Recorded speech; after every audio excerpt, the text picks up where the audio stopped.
Hi, this is Randy Hoexter with a piano lesson. Today we're going to talk about improvising over an ostinato pattern on the piano.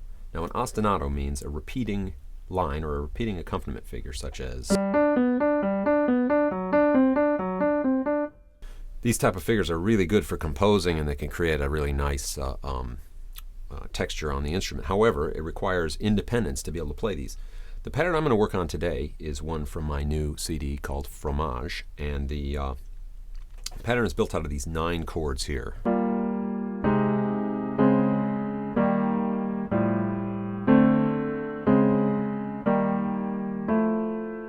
Now, among other things, because there are 9 chords and each one gets a half note, we're going to end up with 4 bars of 4/4 and an extra bar of 2/4, 36 eighth notes in it.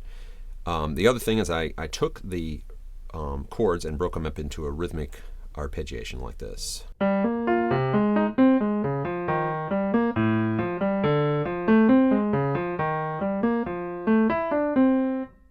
Starting on the end of 1 and 2 and 3. Now, in order to improvise with my right hand, it was important for me to try to isolate the problems that prevent this from working out. And the first one is a misconception that if you practice the left hand ostinato enough, the right hand will just fall into place and you'll be able to play. This is probably not the case. Usually there's issues with independence between the 2 hands that have to be addressed rather than hoped that they will work out. First one is rhythmic independence. Rhythmic independence means there's 2 different rhythms with the 2 different hands, and the way I addressed this was to play simply a simple rhythm with my right hand while I play the ostinato. It's a good time to introduce a metronome into the equation. The reason for that is that there's really 3 things going on. There's the music of the right hand, the left hand, and the tempo, and it's really important to integrate all 3 of those things together. So here we have a tick. Now,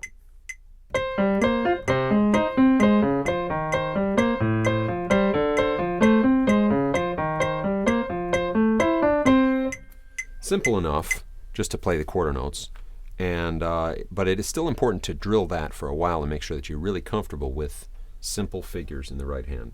The quarter note one was simple.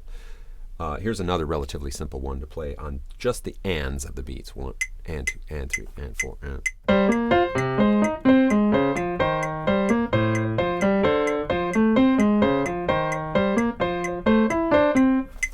Now that one, again, really stays in time. It just takes a little coordination. Now let's look at one that uses a different note value here that's not quite so simple. Let's play dotted quarter notes. 1, 2, 3, 1, 2, 3, 1, 2, 3. Let's just do that with the metronome.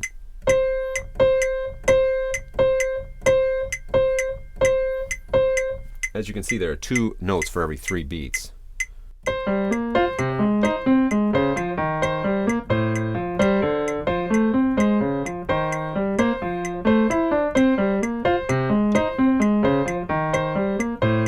So this one, a little more difficult because sometimes nothing's playing on the downbeat. Another concept would be to play more than 1 note value in the right hand. And I tried a bunch of these, and here's an example of one of them. Quarter, dotted quarter. That would make up a total of 5 eighth notes. 1, 2, 3, 4, 5, 1, 2, 3, 4, 5. And because there are 5 notes in the pattern and 36 eighth notes over here, we're going to have, they're going to start over at different spots and become quite complex. Actually, the whole thing would cycle after 5 times through the bass line.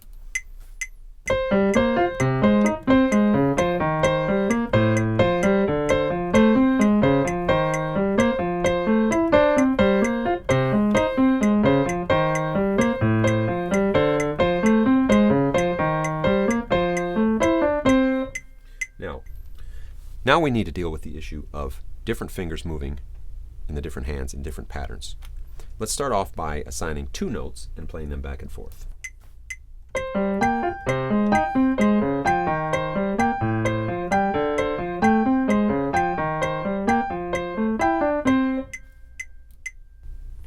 Now let's do a pattern with 3 notes.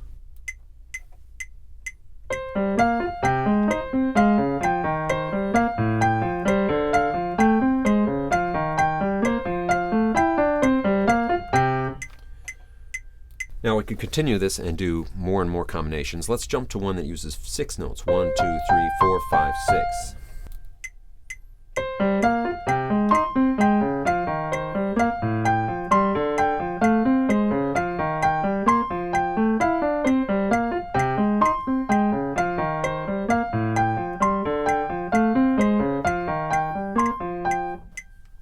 hazard of using a cell phone as a metronome. Now, let's combine all that into rhythmic and pitch variation and create a more complex exercise yet. Let's take that 6-note pattern and do it in the groups of 5/8 notes. 1, 2, 1, 2, 3, 1, 2, 1, 2, 3, 1, 2, 1, 2, 3, like that. See what we can do. Stump the band.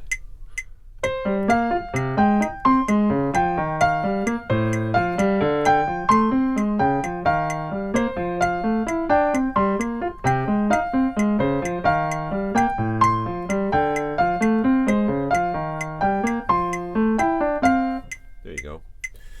Now, putting it all together also requires some harmonic awareness. In this case, there are really two tonal centers going on. We've got a F major kind of key here